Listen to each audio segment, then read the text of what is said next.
اعوذ باللہ السمیع العلیم من الشیطان اللعین الرجیم بسم اللہ الرحمن الرحیم الحمد للہ المتجلی لخلقہ بخلقہ والظاہر لقلوبہم بحجت خلق الخلق من غیر رویت الصلاة والسلام علی رسولہ الکریم وخاتم النبیین وجد المعصومین ابی القاسم محمد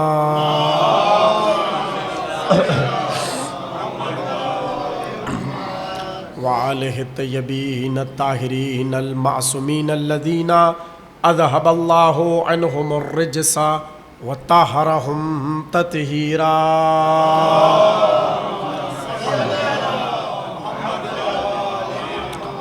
وَلَعْنَةُ اللَّهِ عَلَىٰ أَعْدَائِهِمْ أَجْمَعِينَ مِنَ الْآنِ إِلَىٰ قِيَامِ يَوْمِ الدِّينِ أَمَّا بَعْدُ فَقَدْ قَالَ اللَّهُ تَبَارَكَ فِي مُحْكَمِ كِتَابِهِ الْمَجِيدِ وَالْفُرْقَانِ الْحَمِيدِ بسم اللہ الرحمن الرحیم ان اللہ وملائکتہ یصلون علی النبی یا ایہا الذین آمنوا صلوا علیہ وسلموا تسلیما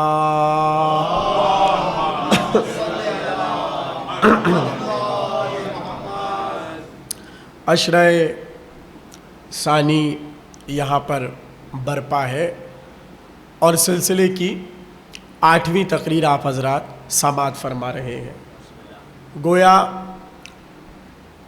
8 دن تک ایک ایسے موضوع پر گفتگو کرنا کہ جسے منبر کا موضوع بنایا ہی نہیں جاتا، یہ بڑا مشکل کام ہے، اور میں یہ سمجھتا ہوں تقریر کرنے سے زیادہ مشکل ہے تقریر کو سننا، اس لیے کہ پڑھنے والا اپنی تحقیق کر کے بیان کر دیتا ہے۔ یہاں جو مرحلہ ہوتا ہے وہ ہوتا ہے سامعین کی ذہانت کا، اس لیے کہ جتنی ذہانت بڑھتی چلی جاتی ہے وہاں پر ذکر سمجھ آتا چلا جاتا ہے۔ یہی وجہ ہے کہ یہ موضوع ہم نے اس لیے منتخب کیا کہ یہ قرآن کا موضوع ہے، یہ روایات کا موضوع ہے۔ دیکھیے میرا جملہ یاد رکھیے گا، بہت ارکریزی کے بعد آپ کے حوالے کر رہا ہوں۔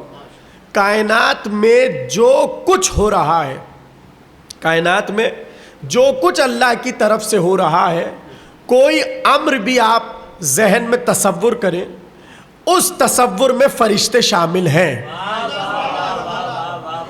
میں بہت ارکریزی کے بعد جملہ کہہ رہا ہوں، یعنی کوئی کام ایسا نہیں ہے جو آپ کے ذہن میں آئے اللہ کی طرف سے یہ ہو رہا ہے، اس میں فرشتے شامل ہیں۔ یہی وجہ ہے کہ جب علماء نے سورہ والنازعات کی اس آیت پر شرح کی اور تفسیر کی فالمدبرات امرا، تو انہوں نے یہی کہا کہ یہاں پر جو اللہ کہہ رہا ہے ہمیں قسم ہے ان فرشتوں کی جو پورے عالم کی مسلسل تدبیر کر رہے ہیں۔ اب جو آپ کے ذہن میں تدبیر آ رہی ہے، یعنی کام ہونا آپ کے ذہنوں میں آ رہا ہے، بس اتنا یاد رکھیے گا اس میں کہیں نہ کہیں فرشتے شامل ہیں، اور بغیر فرشتوں کے پروردگار عالم کوئی کام نہیں کر رہا۔ اگرچہ وہ ہر شے پر قادر ہے، مگر ہر امر پہ اس نے فرشتے کو رکھ کر بتایا ہم تو وسیلے کے قائل ہیں۔ بالکل سامنے کی سی بات ہے، اللہ نے تو ہر امر پر کسی نہ کسی فرشتے کو نافذ کر کے یہ بتا دیا ہم تو وسیلے کے قائل ہیں، پھر یہ ہماری مخلوق وسیلے کی منکر کیوں ہو رہی ہے؟ یعنی عجیب بات ہے، خالق وسیلوں کا قائل اور ہر کام وسیلے سے کر رہا ہے، یعنی بارش اس کے لیے کیا مشکل ہے، وہ برسا دے، لیکن نہیں، بارش کے لیے بھی اس نے مقرر کیا ہے فرشتہ۔ اور پھر یہ میں بتا چکا، جہاں تک یہ نظام کہ بارش برسائے فرشتہ، وہاں ہر قطرے کو وہاں سے یہاں لائے فرشتہ۔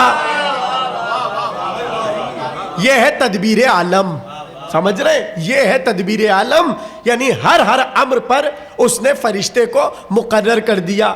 تو اب زندگی ہو موت ہو، کوئی بھی ہو، اگر کل کی تقریر آپ کے ذہنوں میں ہے تو ہم نے بڑے تفصیل سے بتایا کہ پروردگار عالم نے اسرائیل کو خلق کیا بعنوان ملک الموت، یعنی ہر نفس کو موت اگرچہ اللہ دیتا ہے، وسیلہ ہے اسرائیل کا، وسیلہ ہے ملک الموت کا.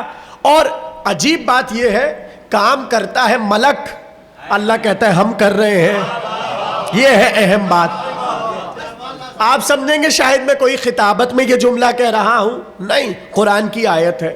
سورہ زمر میں کہنے لگا، سنو، اللہ یتوفی الانفس حین موتہا.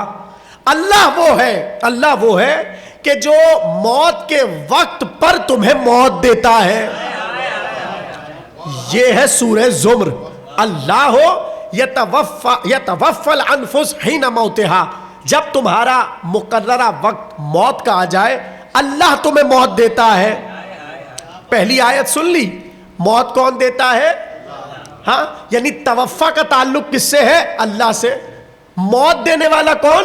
اللہ. یہ ہے قرآن سورہ زمر. مگر سورہ سجدہ میں کہنے لگا، قل، اے حبیب کہہ دیجئے، یتوفاکم ملک الموت، تمہیں موت تو ملک الموت دیتا ہے.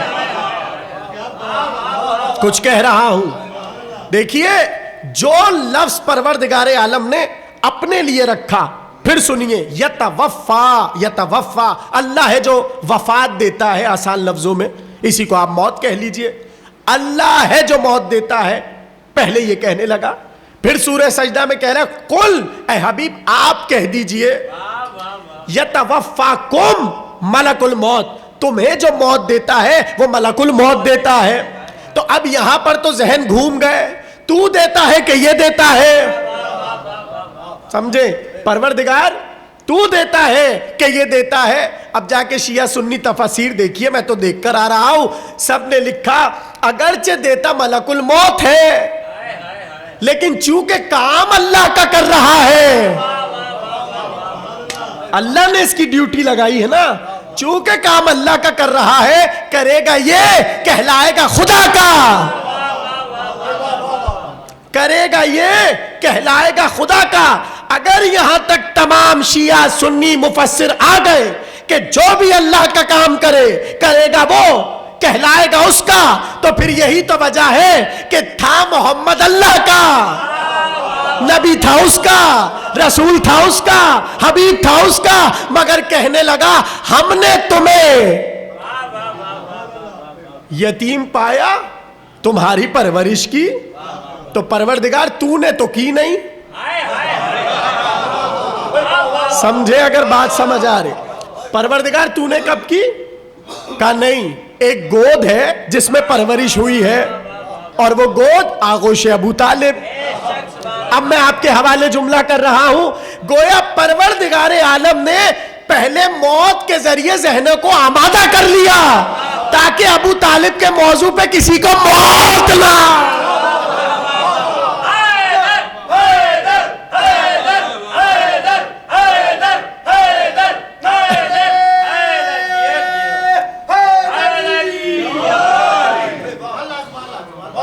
دیکھیے، یہاں پر آپ لوگ اتنی محبت سے سن رہے ہیں، اس لیے میں آپ کے حوالے علم کلام کا مسئلہ بہت مشکل ہے، آسان کر کے پیش کرنا چاہتا ہوں.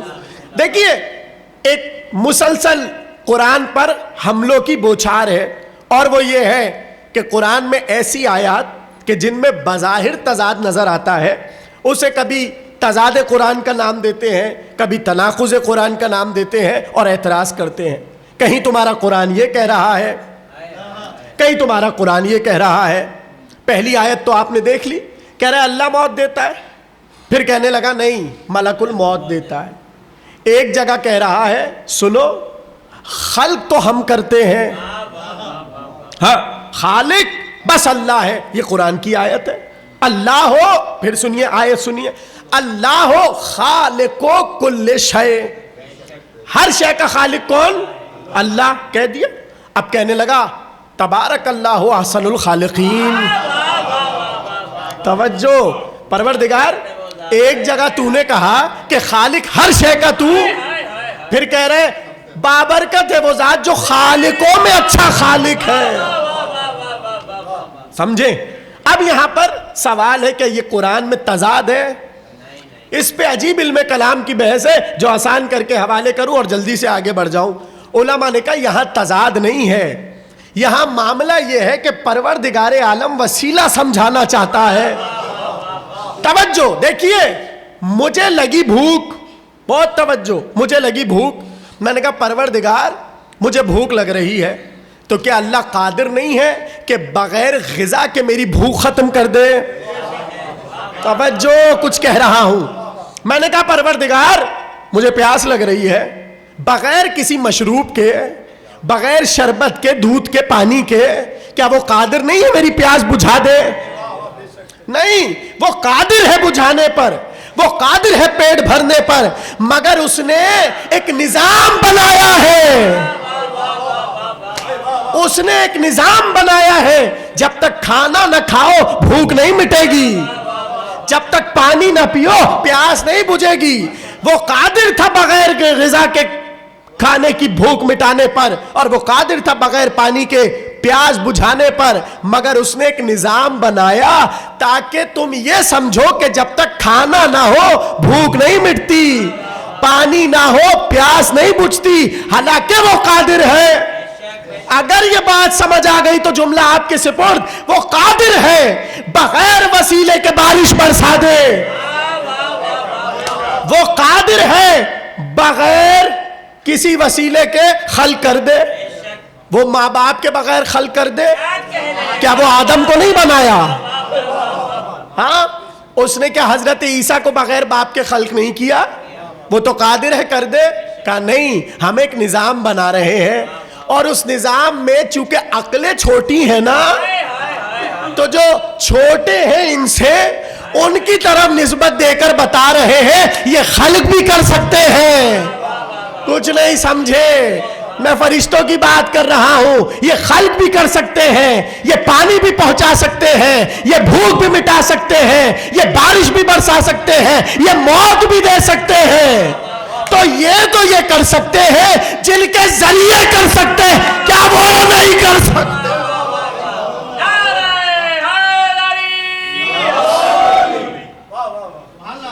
سمجھ آ رہا ہے موضوع؟ دیکھیے, یہ ہے فرشتوں کے پیچھے کی پوری جو تاریخ اور وجہ اور سبب ہے, وہ میں آپ کو بتا رہا ہوں.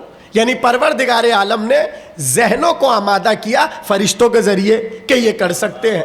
تو کبھی کہتا ہے کہ ہم نے موت دی, کبھی کہتا ہے ملک الموت موت دیتا ہے. یعنی پروردگار عالم کا یہ اصول ہے کہ جو کام اللہ کے لیے ہو رہا ہو اسے نسبت اپنی طرف دیتا ہے. مسئلہ تو بیعت کا تھا, مگر آیت میں کہنے لگا ان الذین یبایعونک انما یبایعون اللہ. اے حبیب, یہ جو بیعت آپ کے ہاتھ پر ہو رہی ہے, آپ کے ہاتھ پہ تھوڑی ہو رہی, میرے ہاتھ پر ہو رہی ہے.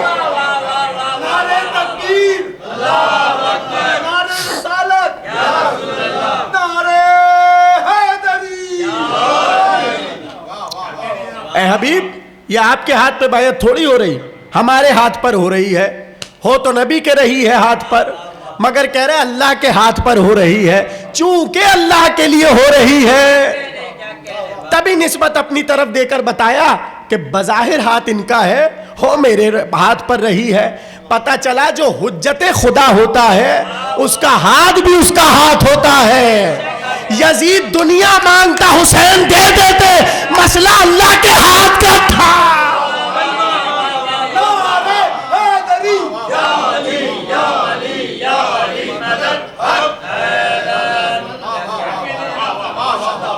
کچھ کہا ہے میں نے؟ دیکھیں, مسئلہ تھا ید اللہ کا, مسئلہ تھا خدا کے ہاتھ کا. حسین یہ بتا رہے تھے کہ تم بظاہر حسین کا ہاتھ سمجھ رہے ہو, یہ حسین کا ہاتھ نہیں اللہ کا ہاتھ ہے. کیوں؟ کیونکہ وہ ہاتھ تو رکھتا نہیں, تو کوئی تو اس کا مظہر ہو جس کا ہاتھ اس کا ہاتھ کہلائے. یہی تو وجہ ہے, جملہ آپ کے سپرد, یہی تو وجہ ہے کہ جب بظاہر جس نبی کو یا جس امام کو موقع ملا خلافت کا اور دنیا پر حاکمیت کا, تو آپ کو یہ معاملہ نظر آئے گا کہ بندے بعد میں بیعت کرتے ہیں, فرشتے پہلے کرتے ہیں. یہاں تک کہ آپ کے حوالے جملہ یہاں تک کہ لکھا یہ ہے کہ جب آنے والا آئے گا اور پردہ غیب اٹھے گا تو سب سے پہلے جو مہدی کی بیعت کریں گے وہ جبریل ہوں گے، فرشتگان الہی اور اہل بیت رسول۔ تو بات سمجھ آئی؟ یعنی اللہ نے پہل بیعت کا جو معاملہ رکھا وہ ملائکہ کا رکھا۔ گویا اللہ نے کہا ملک الموت تمہیں موت دیتا ہے، اور پھر کہنے لگا ہم موت دیتے ہیں۔ یعنی چونکہ اللہ کا کام ملک کر رہے ہیں، فرشتے کر رہے ہیں، اس لیے اب فرق نہیں ہے، یہ کریں یا وہ کریں، بات ایک ہے۔ یہاں تک آ گئی بات سمجھ؟ اسی طرح یہ تو تھی موت کی بات۔ اب جب خلق کی بات آئی تو قرآن میں کہنے لگا اللہ هو الذی یصورکم فی الارحام کیف ما یشاء۔ توجہ، ترجمہ سنیے۔ اللہ کہنے لگا اللہ تو وہ ہے کہ جو تمہارے رحم مادر میں تمہاری تصویر بناتا ہے۔ قرآن ہے، قرآن، سورہ آل عمران۔ اللہ کہنے لگا اللہ ہے جو رحم مادر میں تمہاری تصویریں بناتا ہے۔ تصویر سمجھ رہے ہیں؟ یہ فوٹو والا تصویر نہیں ہے، یہ تصویر یہ ہے کہ یہ جو دو آنکھیں یہاں رکھی ہیں، یہ ناک یہاں لگائی ہے، یہ کان یہاں رکھے ہیں، یہ پیشانی یہاں بنائی ہے، اللہ کہہ رہے ہیں ہم نے تصویر بنائی ہے۔ تو پروردگار تو کیسے آتا ہے؟ اور جگہ کا بھی لکھ رہا ہے فی الارحام۔ توجہ سے سمجھیے جملوں کو۔ پروردگار تو منزہ ہے کہ تو کسی مکان میں آئے، اس لیے جو مکان میں سما جائے وہ خدا نہیں ہوتا۔ ہاں، جو مکان میں سما جائے وہ خدا نہیں ہوتا۔ زمانہ کہتا ہے یہ شیعہ نصیری ہے، علی کو خدا کہتے ہیں، ہم تو کہہ رہے ہیں مکان خدا میں علی آئے، تو جو مکان میں آ جائے وہ خدا نہیں ہوتا۔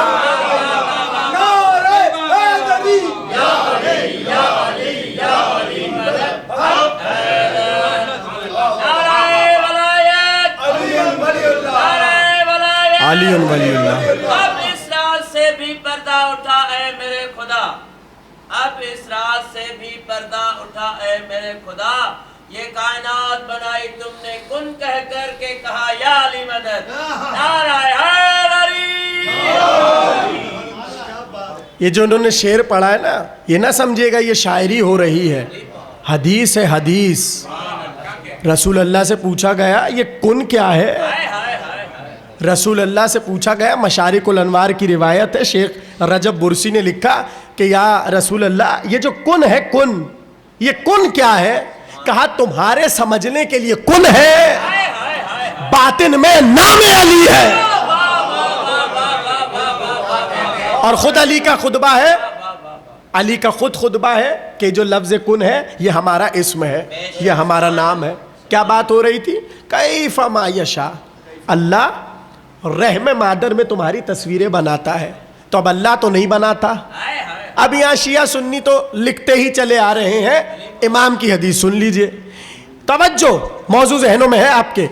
امام نے کہا جب رحم مادر میں وہ جو ایک پورا پروسیس ہے، جسے قرآن نے بھی کہا کہ ایک وقت ہوتا ہے جب وہ نطفہ ہوتا ہے، پھر علقہ ہوتا ہے، پھر مضغہ ہوتا ہے، ہاں پوری اللہ نے پروسیس بیان کیا سورہ مومنون اور مختلف سوروں میں۔ تو یہاں پر امام نے کہا جب وہ مضغہ ہو چکتا ہے، یعنی ایک لوتھڑا مکمل بن جاتا ہے گوشت کا، تب پروردگار عالم دو فرشتوں کو بھیجتا ہے۔ کچھ کہہ رہا ہوں، دو فرشتوں کو بھیجتا ہے، جو فرشتے آ کر رحم مادر میں بچے کی صورت بناتے ہیں، بچے کی صورت بناتے ہیں۔ اور یہاں پر امام نے کہا کہ جب وہ چلتے ہیں، میری طرف دیکھیے، جب یہ فرشتے چلتے ہیں تو چلنے سے پہلے پروردگار عالم سے کہتے ہیں کہ جس کی تصویر بنانے جا رہے ہیں، یہاں سے لے کے آخری نسل تک ذرا ہمیں سب کی تصویریں دکھا۔ حدیث ہے معصوم کی، کہا پروردگار یہ جہاں ہم جا رہے ہیں بچے کی تصویر بنانے، یہاں سے لے کے آخر تک جو پورا شجرہ حضرت آدم تک جا رہا ہے، سب کی تصویر دکھا۔ جیسے ہی اللہ سب کی تصویریں دکھاتا ہے تو ان تصویروں کو جوڑ توڑ کر کسی کی ناک کا نقشہ لیتے ہیں، کسی کی آنکھ کا نقشہ لیتے ہیں، کسی کی ابرو کا نقشہ لیتے ہیں. پھر امام نے بڑھ کر کہا سنو، کوئی یہ نہ کہے کہ کوئی بھی اپنے اجداد میں کسی پہ نہیں جاتا. حیرت کی باتیں ہیں مجھے معلوم ہے، لیکن آپ توجہ سے سنیے. امام نے کہا جتنے اجداد کا سلسلہ ہے پوری تصویر ان فرشتوں کے ذہن میں ہوتی ہے، اور جب وہ مصوری کر رہے ہوتے ہیں تو کسی کی یعنی پشت میں ایک ابرو کسی کی رکھتے ہیں، ایک ابرو کسی کی رکھتے ہیں، یا کسی سے مراد شجرہ ہے. ہاں، اسی طرح لب، اسی طرح ناک، اسی طرح کان، اسی طرح رخسار، سب دیکھتے ہیں فرشتے اور پھر یہ سلسلہ کرتے ہیں. تو اب یہاں میں جملہ آپ کے حوالے کروں اور سوال کروں، اللہ تو وہ ہے جو بن دیکھے بنا دے. اس لیے کہ جو میں خطبہ پڑھتا ہوں اپنے مجلس کے آغاز میں تو میرا خطبہ کیا ہوتا ہے؟ الحمدللہ الذی، پروردگار وہ ہے کہ جو بغیر کسی پہل تصویر کے دیکھے ایک نئی تصویر بنا دے. ہاں، یہ ہے اللہ. تو اب یہ جو ملائکہ بھیج رہے ہیں، اللہ ملائکہ بھیج رہا ہے، یہ پہلے پورا شجرہ دیکھتے ہیں، تصویریں دیکھتے ہیں، پھر جا کے بناتے ہیں. انہیں کہتے خلاق. کیا کہتے ہیں؟ ان کا نام امام نے رکھا خلاق. جملہ آپ کو یہاں اٹھانا تھا، امام نے رکھا خلاق. امام نے رکھا خلاق. خلاق کہتے ہیں جو بہت زیادہ خلق کرے. کچھ کہہ رہا ہوں. اب تو سوال ہے پروردگار خالق تو تو ہے، خلاق فرشتے ہیں. خلاق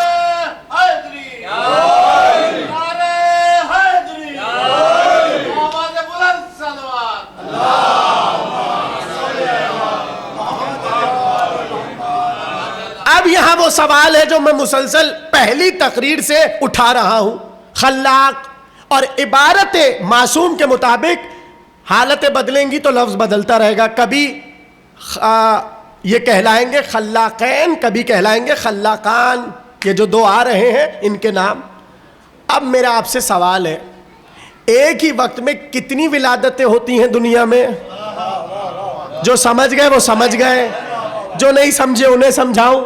دنیا میں جا کے گوگل کیجئے گا، اب تو گوگل بتا دیتا ہے تخمیماً اتنا ہوتا ہے، کم سے کم یہ ریشو ہے، کم سے کم اتنا ہوتا ہے. تو جا کے دیکھیے یہ جو سیکنڈ گزر رہا ہے، اس سیکنڈ میں لاکھوں کی تعداد میں دنیا میں ولادتیں ہو رہی ہیں. تو اب اگر دو فرشتے ہر جگہ جا رہے ہیں تو کتنے فرشتے درکار ہیں؟ تو بھائی اب مجھے بتائیے یہ تصویریں بنائے کہ تسبیح کرے؟ کہا ان کا بنانا ہی تسبیح ہے.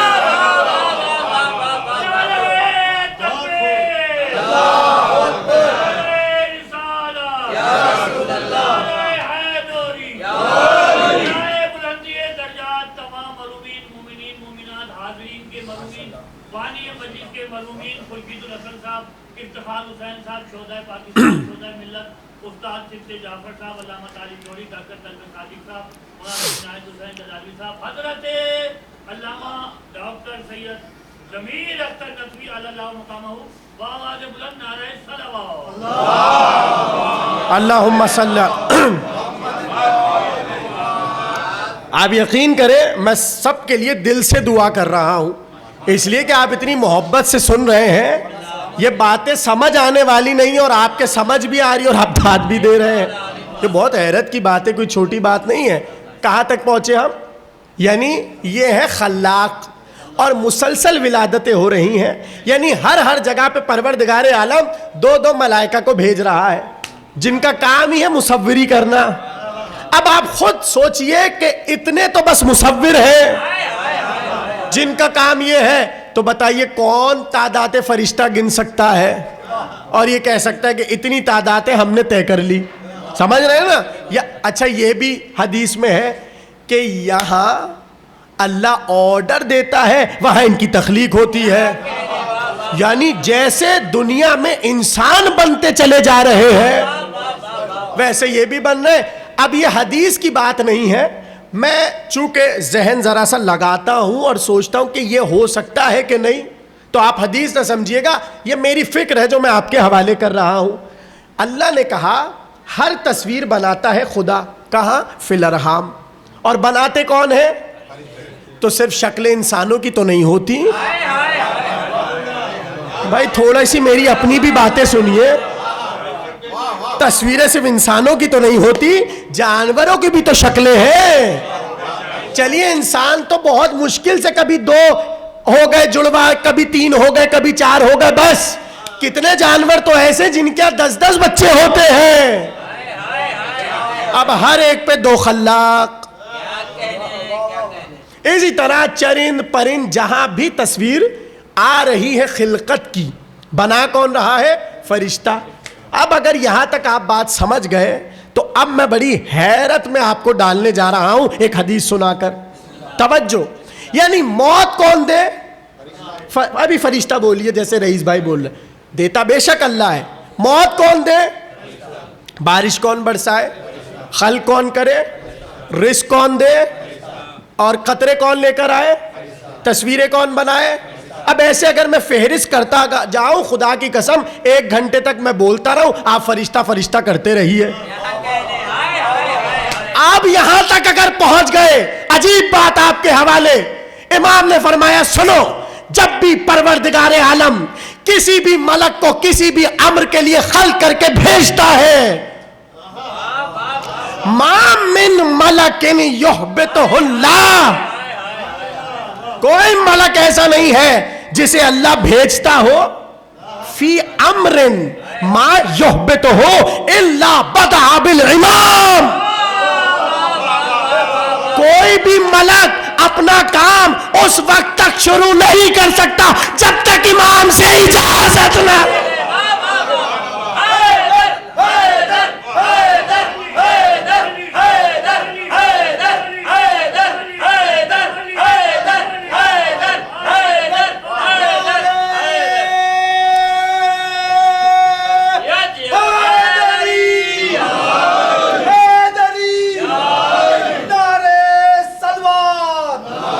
اللہم صلی علی. امام کلام معصوم سنا رہا ہوں اور بہت تحقیق کے بات کہہ رہا ہوں. میں بھی آپ کے ذہنوں کو الجھانا نہیں چاہتا، میں رجال دیکھ کر بات کر رہا ہوں. یعنی کوئی یہ بھی نہیں کہہ سکتا کہ فلاں راوی آ گیا تو حدیث ایسی. جتنے راوی ہیں اگر کسی کو سلسلہ سند چاہیے وہ بھی سنا دوں گا. اتنی بات پتہ چل گئی. ماں من ملکن یحبطہ اللہ فی امر ما یحبطہ الا بدع بالامام. پروردگار عالم جب بھی کسی ملک کو یحبطہ حبوط یعنی نیچے کی طرف بھیجتا ہے، وہ نیچے آتا ہے. دیکھیں نزول کہتے ہیں اترنا، حبوط کہتے ہیں چڑھنے کے معنی میں حبوط. معذرت میرے ذہن میں کچھ اور آ گیا تھا. ہے سب کی توجہ. کوئی آنا جانا جو ہے ملک کا اور کسی بھی کام کی ابتدا نہیں ہو سکتی جب تک وہ امام سے اجازت نہ لے لے. بدعا بالامام یعنی امام سے آغاز نہ کر لے. یہاں تک سمجھ گئے؟ حکم دیا اللہ نے فرشتے کو یہ کام کرو، کر دے. یہی تو کہنا تھا مجھے. وہ کام کی ابتدا کرے گا بدعا بالامام، امام سے. اگر یہاں تک بات سمجھ گئے تو یہ تو ہے فرشتوں کا معاملہ. اب زیارت جامعہ کا جملہ سنیے. جیسی زیارت جامعہ پڑھتے پڑھتے امام کے سامنے ہم کلام ہوئے تو امام نے کہا جیسے ہی تم امام کے سامنے یہ زیارت پڑھو تو ایک جملہ تمہیں کہنا ہے. اور وہ جملہ کیا ہے؟ من اراد اللہ بدع بکم. مولا جو بھی اللہ کا ارادہ کرے ابتدا آپ سے کرے. من اراد اللہ، جو بھی اللہ سے کسی بھی معاملے کا ارادہ کرے بدع بکم، ابتدا آپ سے کرے. تو یہاں پر پوری کائنات کو لا کر بتا دیا. تم اپنی بات کر رہے ہو. ملک کوئی کام نہیں کرتا جب تک ان سے شروع نہ.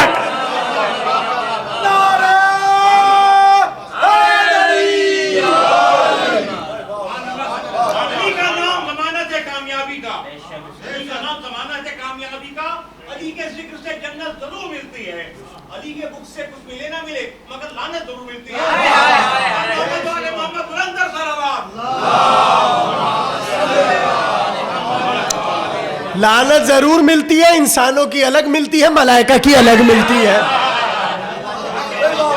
اس لیے کہ میں بتا چکا قرآن کی آیت ہے, اللہ بھی لعنت کرتا ہے, ملائکہ بھی لعنت کرتے ہیں.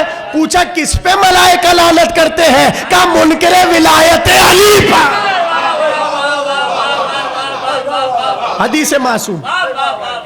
تو کہاں تک بات پہنچی کہ اللہ جب بھی کسی امر کا آغاز کرتا ہے اور ملائکہ کو منتخب کرتا ہے, کسی بھی ملک کو کسی بھی کام کے لیے, بدعا بالامام, وہ کس سے ابتدا کرتا ہے؟ امام سے. یعنی اسے موت دینی ہے, نہیں دے گا. اب آئی وہ کل والی بات سمجھ کہ جب تک امام حکم نہ دے دے, ملک کو یہ اختیار نہیں ہے کہ روح کو کھینچ لے.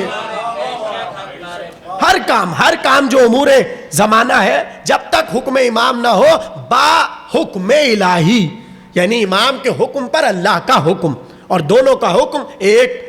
اب یہاں پر جیسے امام نے یہ بات کہی تو ایک جملہ استعمال کیا, مختلف الملائکہ علینا. یہ جو ملائکہ دیکھیے, زیارتوں میں بھی آپ پڑھتے ہیں, اور میں ایک دو بار اشارہ بھی کر چکا, زیارت جامعہ کہاں سے شروع ہوتی ہے؟ السلام علیکم, یا ہاں شاباش. اس طرح کرتے کرتے معدن الوحی, اور اس طرح کرتے کرتے آپ کہتے ہیں مختلف الملائکہ. یہ مختلف ذرا سمجھیے آج, یہ مختلف کیا ہے؟ دیکھیں مختلف کہتے ہیں آنا جانا, آنا جانا, آنا جانا. اور آسان کر دوں, اگر لغوی ترجمہ کروں, آماج گاہ, آماج گاہ. چلیے اور آسانی سے سمجھاؤں. ابھی پہلے میری ٹوٹی پھوٹی باتیں سنیے, پھر میں امام کی بات سناؤں گا تاکہ آپ کو لطف آئے کلام امام سے. یہ مختلف کیا ہے؟ جب امام نے کہا کہ اللہ جب بھی کسی ملک کو کسی امر پر نازل کرتا ہے, حاضر کرتا ہے, یا اسے حکم دیتا ہے, بدعا بالامام, وہ ملک امام کے پاس آتا ہے, امام سے ابتدا کرتا ہے. یہاں تک سمجھے؟ پھر یہاں امام کے جملے فعرضا, اور وہ عرض کرتا ہے علی الامام, وہ کام امام کے سامنے پیش کرتا ہے. اسی کو امام نے کہا یہی ہمارے لیے مختلف الملائکہ ہے, ملائکہ کا آنا جانا. یعنی آسان لفظوں میں اس طرح سمجھیے کہ ایک لہجہ ایسا نہیں ہے, فرشتگان الہی اور اہل بیت رسول, ایک لہجہ ایسا نہیں ہے کہ ملک یہاں پر نہ ہو. یہ گیا وہ آیا, یہ گیا وہ آیا. اب میں کہاں سے اپنے مجمع کو مثال دوں, اور جانے آپ کیسے جھومیں گے جو میں جملہ سنانے جا رہا ہوں. مولا یہ تو عباس علی ہادی کے ٹوٹے پھوٹے جملے لغت سے وہ ادھر مجمع کو بیٹھ کر سنا رہے ہیں. آپ بتائیے کہ مختلف الملائکہ کیا ہے؟ سنیں گے امام کا جملہ. بیٹھا ہے دیوبند, اور آپ کے 8ویں امام اپنی زیارت پر بات کر رہے ہیں. جیسے ہی بات کرتے کرتے اپنی زیارت کے مکان پر پہنچے تو کہنے لگے توس مختلف الشیعہ ہے. اب اگر کسی کو سمجھنا ہے, جب چاہے جس وقت چاہے امام رضا کے حرم میں چلے جائے, ایک لہجے کے لیے بھی روزہ خالی نہیں ہوتا.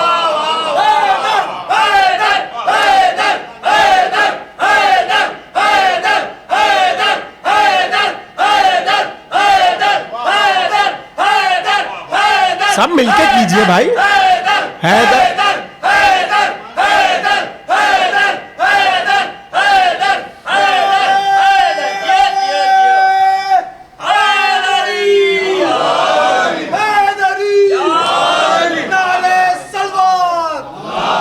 اللہم آپ لوگ سلامت رہیے، مولا آپ لوگ کو سلامت۔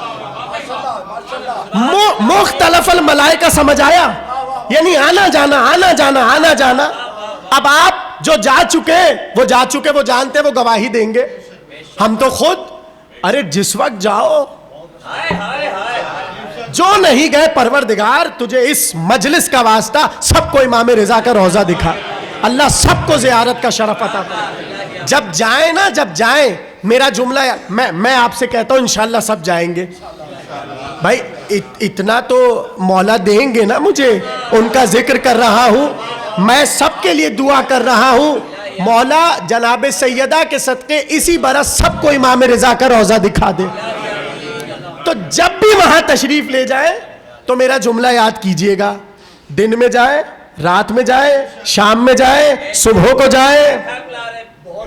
یہ میں خود اپنا تجربہ بتا رہا ہوں، کوئی ایک وقت آپ کو نہیں ملے گا جب امام کا حرم خالی ہو، ٹھیک ہے نا؟ تو امام نے مثال دی مختلف الشیعہ، یہ جو ہمارا حرم ہے یہ ہے مختلف الشیعہ۔ اب سمجھ آیا مختلف الملائکہ؟ یعنی محضر معصوم ایک لحظے کے لیے بھی ملک سے خالی نہیں ہوتا، یہ ہے مختلف الملائکہ۔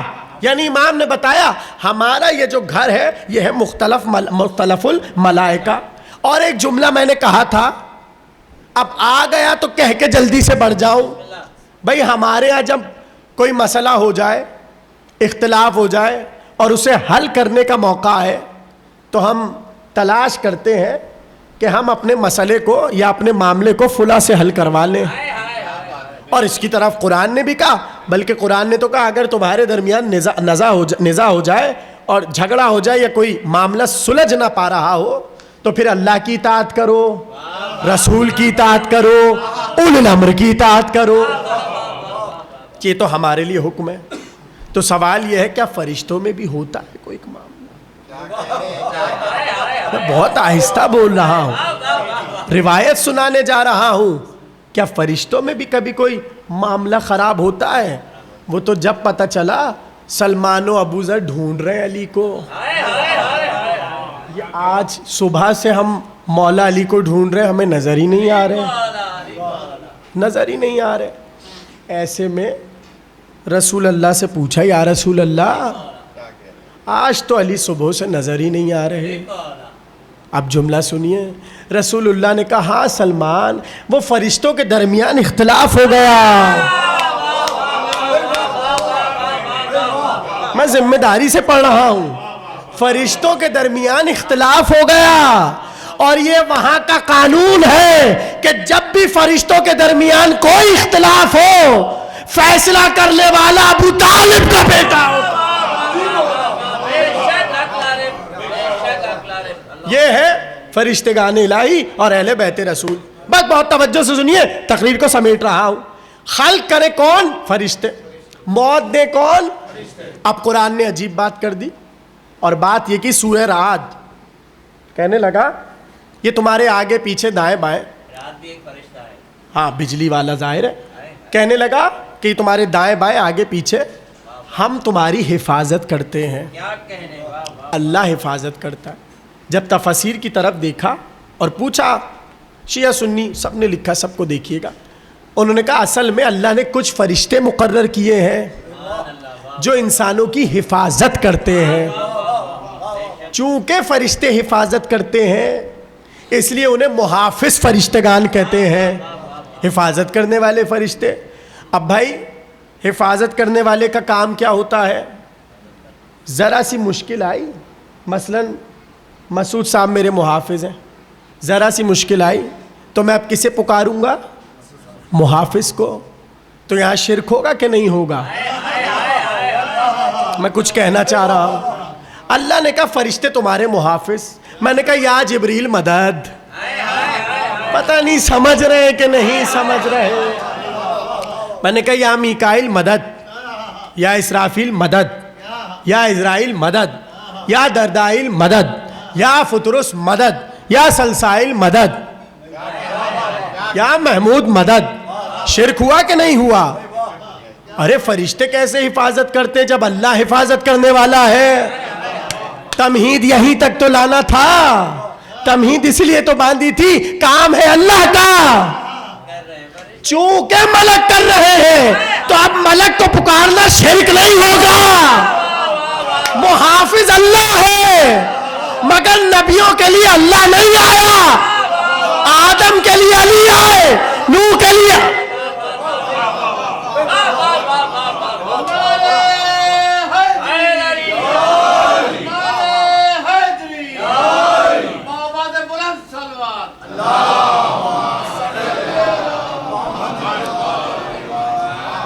اور پھر یہاں پہ حدیث میں یہ بھی آ گیا کہ بہت سے مقامات پر ایسا ہوتا ہے کہ تمہیں کوئی خطرہ ہوتا ہے اور تم اس خطرے سے محفوظ ہو جاتے ہو، تو وہ جو تم محفوظ ہوتے ہو نا، محفوظ، وہ اصل میں محافظ فرشتہ ہوتا ہے جو تمہیں محفوظ کرتا ہے۔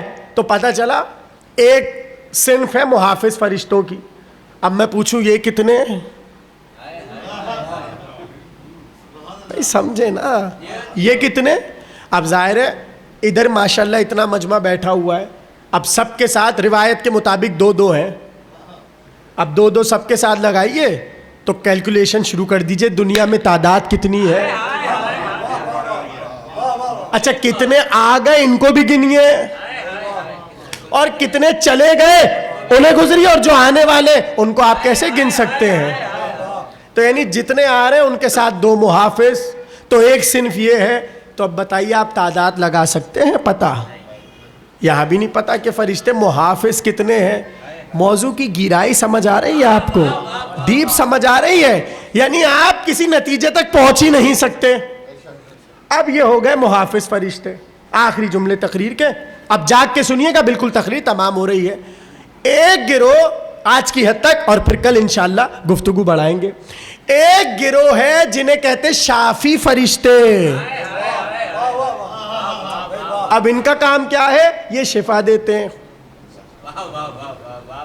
شفا تو اللہ دیتا ہے،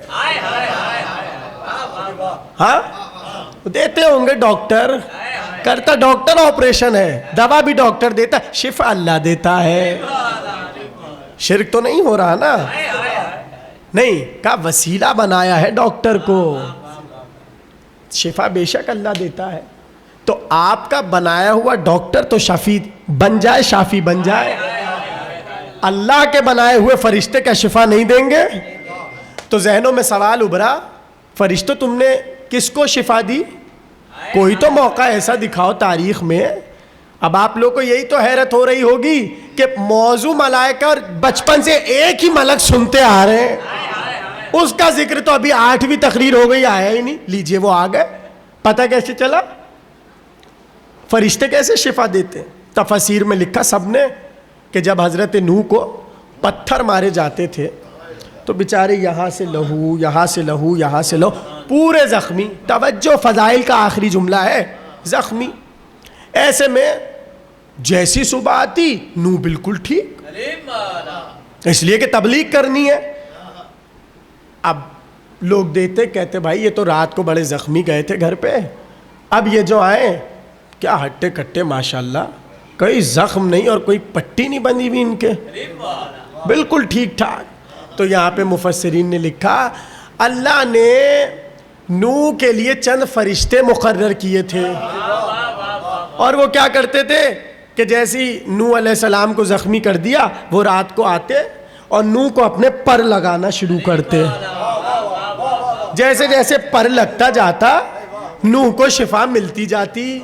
پتہ چلا ملک کے جو پر ہیں وہ نبوت کو شفا دیتے ہیں۔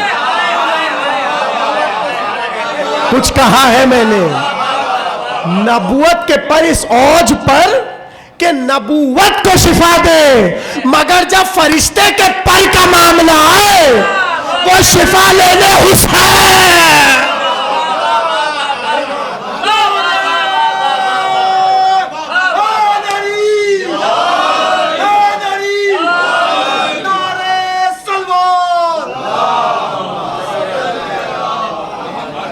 کیسا لگ رہا ہے موضوع؟ فرشتگان الہی اور اہل بیت رسول یعنی مسلسل کام ہے فرشتوں کا، جہاں کسی نبی کو مشکل ہو، کوئی زخم آ جائے کسی بھی نبی کو، فرشتہ آئے اور شفا دے. کیسے؟ پر کے ذریعے. اور یہاں کا معاملہ عجیب ہے. فطرس کو تو سب جانتے ہیں، ہاں فطرس کو تو بس 2-3 جملے رہ گئے تقریر کے اور تمام ہو گئی. فطرس کو جانتے ہیں نا. میں آج ایک سوال اٹھا رہا ہوں، جسے پتا ہے اسے پتا ہے، جسے نہیں پتا میں اس سے سوال کر رہا ہوں.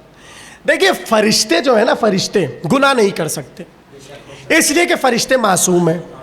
اور میں اپنی تقریروں میں مسلسل کہتا ہوں، اور میرا جملہ آپ بزرگوں سے دعا لوں گا اس بات پر، جب معصوم نے ان کے لیے لفظ ترک اولا رکھا ہے تو آپ گناہ کیوں کہتے ہیں؟ کچھ کہہ رہا ہوں. معصوم نے ایک تعبیر دے دی، ترک اولا. ترک اولا کیا ہوتا ہے؟ 2 راستے، ایک اچھا ہے ایک زیادہ اچھا ہے. ترک اولا یہ زیادہ اچھا کو چھوڑ کے اچھے پہ رہو، یہ ہے ترک اولا. ابھی ترک اولا جہاں نبیوں میں ہے وہاں ان میں بھی ہے، فرشتوں میں. پھر میں یہاں ایک جملہ کہتا ہوں، اپنی ہی تقریر سے لے رہا ہوں، پھر چہاردہ معصومین میں اور ان معصومین میں کیا فرق ہے؟ یہاں ترک اولا ہوتا ہے، وہاں اس کی بھی گنجائش نہیں ہے. یہ ہے فرق عصمت کا. یہاں تک پہنچ گئے سب؟ اب میری بات کو سمجھیے گا. یہ فطرس کے بالوں پر کیوں گئے ہیں؟ اب یہاں جو روایات ہے وہ سنیے گا. وہ روایت یہ ہے کہ اس فطرس نے، اللہ نے اس پہ ایک امر کو پیش کیا، اس امر میں اس نے ذرا سی سستی سے کام لیا. ایک امر پیش کیا تھا، وہ امر بتاتا ہوں، اس میں اس نے سستی سے کام لیا. سستی کیا؟ یعنی یہ فوراً کر لیتا، کیا تھوڑا انتظار کر کے. بھائی یہی ترک اولا ہے. یعنی جیسے پیش کیا وہ کام، یہ فوراً قبول کرتا، ٹھیک. نہیں کیا، ترک اولا. تو نہیں کیا تو ہوا کیا؟ ہاں سب کو پتا ہے ماشاءاللہ. پر اس کا توڑ دیا اور لکھا یہ جو پلک تھی نا، اس کی پلک، اس کے ذریعے پروردگار عالم نے ایسے اس کو الٹا لٹکا دیا تھا. یہ تھی اس کی سزا. اور ایک جزیرے میں خاموشی سے پڑا ہوا ہے، روئے جا رہا ہے اور انتظار کر رہا ہے کسی کے آنے کا. سب کو پتہ. دیکھیے میں اس پہ زیادہ زور نہیں لگا رہا، اس لیے کہ سب کو پتہ ہے. پھر ایک دن کیا ہوا، وہ تو جبریل کا جھنڈ جاتا ہوا دیکھا. بھائی کہاں جا رہے ہو؟ ارے وہ نبی کے یہاں ایک بیٹا ہوا ہے. اور اسی کے تو انتظار میں بیٹھا تھا. کہنے لگا ہمیں لے کر چلو، ہمیں کاہے کے لیے چھوڑ کر جا رہے ہو؟ کہا اچھا آؤ ہمارے پروں پر بیٹھ جاؤ. لے کر چلے جبریل. سب کا سنا واقعہ، مگر میں تو وہ سناؤں گا جو نہیں سنا ہوا. میں یہ کوشش کرتا ہوں جو چیز نہیں ہوتی وہ پڑھی جائے. اب ہوا کیا، پہنچے. پتہ نا قصہ کیا ہوا؟ نبی نے کہا جاؤ وہ جھولا رکھا ہے، جھولے سے جا کے مس کرو، ٹھیک ہو جاؤ گے. پہنچا، جلدی سے دوڑا، جھولے سے مس کیا، پر واپس آ گیا. جیسے ہی پر واپس آیا، اب رسول کی خدمت میں آ کر کھڑا ہو گیا. توجہ آخری جملے تقریر کے. اب یہ وہ بات ہے جو سب کی نہیں سنی ہوئی، بہت سے لوگوں کی ہوگی. آ کر رسول اللہ سے کہنے لگا یا رسول اللہ مجھے حسین نے شفا دی، میں چاہتا ہوں کہ اب صبح قیامت تک ان کی غلامی کروں. توجہ، یا رسول اللہ میں چاہتا ہوں آپ مجھے ایک کام دے دیں، ایک کام دے دیں تاکہ وہ میں کام کروں. اب توجہ سے سنیے. دیکھیں جسے رونا آ رہا ہے یہ آپ کی معرفت ہے. فضائل کے آخری جملے. جیسے اس نے یہ کہا تو رسول اللہ نے کہا ٹھیک ہے، اب تمہارا کام فطرس یہ ہے، صبح قیامت تک جو بھی حسین کو سلام کرے اس کا سلام تم حسین تک پہنچاؤ. توجہ، فضائل کا جملہ. جیسے یہ کہا فطرس دوڑا.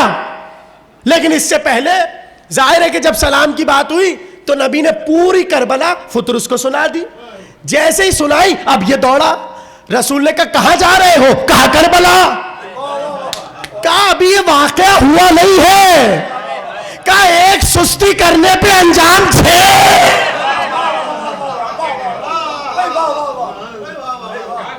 توجہ، آخری جملے ہیں، دعا کر لیجئے اپنے لیے. یہی وقت قبولیت ہے. جیسے ہی کہا کہاں جا رہے ہو؟ کہا کربلا. کہا یہ واقعہ ابھی ہوا تو نہیں؟ کہا میں سستی نہیں کر سکتا. اب سوال یہ ہے وہ جب پہلی سستی کی تھی وہ کیوں کی تھی؟ کیا معاملہ تھا جو بالوں پر چھنے؟ تو لکھا یہ ہے کہ جب فطرس پہ ولایت علی کو پیش کیا اس نے ذرا سی سستی کی. تو جملہ میں آپ کے حوالے کر رہا ہوں, اگر علی کے معاملے میں سستی ہو جائے غم حسین کا دروازہ کھلا.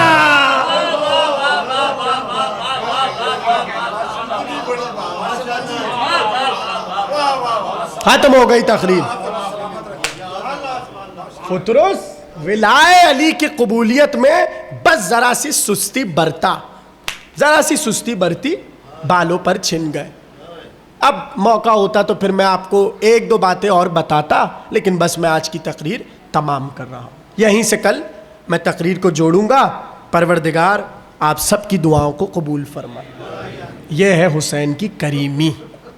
صبح قیامت تک آپ یہاں بیٹھ کر جب کہتے ہیں نا السلام علیکہ یا ابا عبداللہ, فطرس اس امر پر نافذ ہے اور ٹھہرا ہوا ہے, یہاں سلام لے کر خدمت حسین تک پہنچاتا ہے. اور جب حسین پوچھتے ہیں فطرس کس کا سلام لائے ہو, تو وہ بتاتا ہے مولا فلاں ابن فلاں نے آپ کو سلام بھیجا. اللہ اکبر. یہ ہے حسین کی غلامی. جہاں حسین کی غلامی میں شاہی ہے وہیں حسین کی کنیزی میں شاہی ہے. حضرت ام لیلا, حضرت شہر بانو جب آئیں بیاہ کر سید الشہداء سے, تو کہتے جتنی کنیزیں تھیں اور جتنے غلام تھے سب امام حسین کے حوالے کر دیے.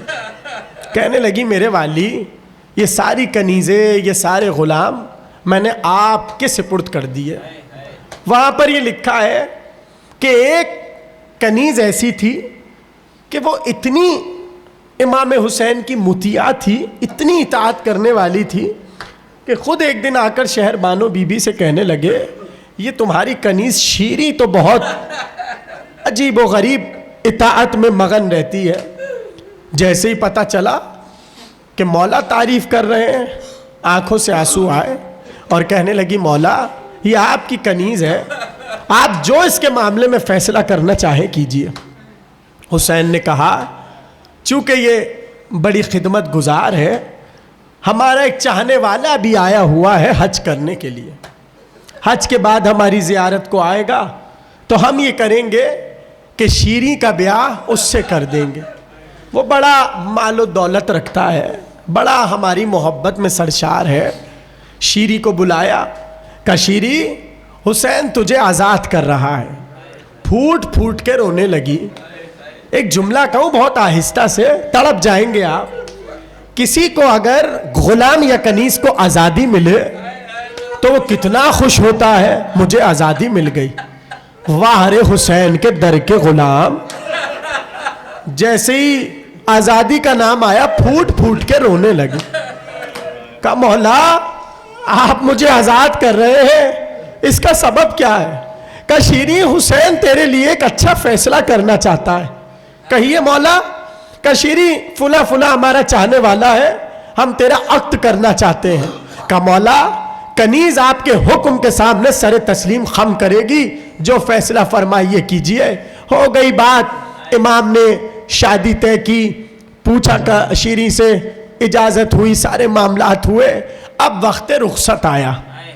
جیسے ہی وقت سے رخصت آیا تو امام حسین اپنے گھر کی ہر بیوی کے پاس گئے اور کہنے لگے تم جو شیریں کو دینا چاہتی ہو دے دو. یہ اہل بیت کے گھر کا طور طریقہ تھا کہ جب کنیزیں بیاہی جاتی تھیں تو شہزادیاں قیمتی قیمتی چیزیں اس کو دیتی تھی ہدیتاً تحفتاً. مگر شیریں کے جاتے ہوئے عجیب معاملہ ہوا. کہتے شیریں جیسے ایک ایک بی بی سے ملنے آتی ہر بی بی ایک ایک چادر دیتی. شیریں تڑپ کر کہنے لگی شہزادیوں یہ اتنی چادروں کا بھلا میں کروں گی کیا؟ رو کر کا شیریں یہ چادریں رکھ لے کبھی تیرے کام آئیں گی. شاباش, گریا کرتے رہیے, ابھی تو بہت رونا ہے آپ کو. ایک بار رخصت ہونے لگی, جیسے ہی رخصت ہونے لگی بات آئی مہر کی. ایک بار کہنے لگی مولا مجھے دنیا کا مال و دولت نہیں چاہیے, میرا مہر بس ایک ہے اور وہ یہ ہے کہ اس سے کہیے کہ جب تک میں زندہ رہوں میں ہر سال اپنے امام کی زیارت کروں. مہر لکھا گیا اور یہی ہوتا. ہر سال شیری آتی, مولا کی زیارت کرتی, شہزادیوں کی زیارت کرتی اور اپنے وطن لوٹ جاتی. مگر آخری حج کر کے جو زیارت امام کرنے آئی, جیسے ہی شیری رخصت ہونے لگی دور سے امام نے کہا شیری. جیسے ہی نام سنا امام کے لب سے ایک بار تڑپ کر کہنے لگی مولا اس سے پہلے تو ہمیں اس طرح نہ پکارا. رو کر کہنے لگے شیری ہمیشہ تو زیارت کرنے آتی ہے, اب ہم تیرے گھر آئیں. اللہ اللہ. شیری تڑپنے لگی, خوشی سے جھومنے لگی, میرا مولا میرے گھر آئے گا. ایک بار کہنے لگے شیری ہم تنہا نہیں آئیں گے, عباس علمدار بھی آئیں گے, علی اکبر بھی آئیں گے. سن شیری تیری شہزادیاں بھی آئیں گی, زینب بھی آئے گی, ام کلثوم بھی آئیں گی, سکینہ بی بی بھی آئیں گی. ایک بار یہ سنا شیری اپنے گھر لوٹ گئی اور بس ہمیشہ شوہر سے یہ کہتی اچھی اچھی مسندیں لگاؤ, اچھی اچھی کرسیاں لاؤ, اچھے اچھی چادریں لاؤ, اس لیے کہ میرے مولا آنے والے ہیں, میرے مولا آنے والے ہیں. لکھا یہ ہے شیری نے بڑی خوبصورت مسندیں منوائی اور اپنے محل میں مسندوں کو لگانا شروع کیا. روز اپنی دوستوں کو اور سہیلیوں کو لاتی اور کہتی دیکھو اس مسند پہ علی اکبر بیٹھے گا, اس مسند پہ حسین کا بھائی عباس بیٹھے گا. کیا سن رہے ہیں؟ اس مسند پہ قاسم بیٹھیں گے. یہ مسند چھوٹی چھوٹی اور وہ محمد کی مسند ہے. شہزادیوں اے میری کنیزوں آؤ, وہ دیکھو یہ جو خوبصورت کرسی لگی ہے اس پہ میرا بادشاہ حسین.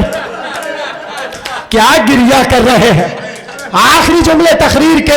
آزاداروں ایک بار واقع کربلا ہو چکا, شیری کے گھر حسین کا قافلہ چلا, شیری کو خبر نہیں ہے, وہ تو آراستہ کر رہی ہے, وہ تو زیل و زیب کر رہی ہے, میرا مولا آئے گا, میرا مولا آئے گا.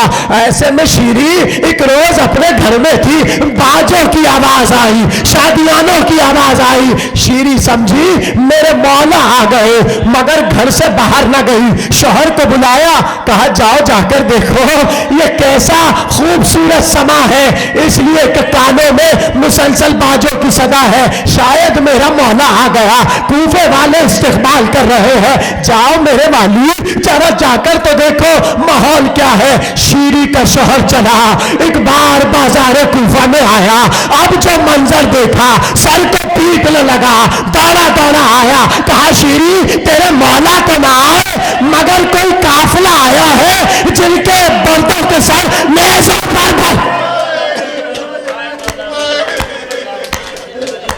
اے شیری اس قافلے کی بیبیوں کے سر پہ چادروں کا نام آیا. رو کر کہنے لگی ارے مجھے کچھ چادریں ملی, میں وہ چادریں لاتی ہوں, ان کے حوالے کر دو. کہ شیری کچھ چھوٹے چھوٹے سے بچے بھی ہیں جن کے منہ پہ تماچے کے نشان, وہ بچے بھوکے ہیں, وہ بچے پیاسے ہیں. یہ جملہ سنا شیری نے جلدی جلدی کھانا بنوایا, بڑی بڑی مشقیں تیار کی. کہا میرے والی جاؤ بچوں کو کھانا کھلا دو, بچوں کو پانی پلا دو, یہ چادریں بیویوں کو دے دو. شوہر چلا, ایک بار بچوں کی طرف بڑھا, اب جو بڑھا سر کو پیٹ کے واپس لوٹا. ایک بار اب جو شیری نے دیکھا شوہر کے سر پہ امامہ نہیں ہے, بار بار منہ کو پیٹتا جاتا ہے. کہا یہ تو کیا کر رہا ہے, میرا دل ڈوب رہا ہے, مجھے بتلا ہے کیا. کہا شیری وہ بچے عام بچے نہیں ہیں, جب میں نے کھانا دیا تو مجھ سے پوچھ رہے تھے یہ صدقہ کیسے.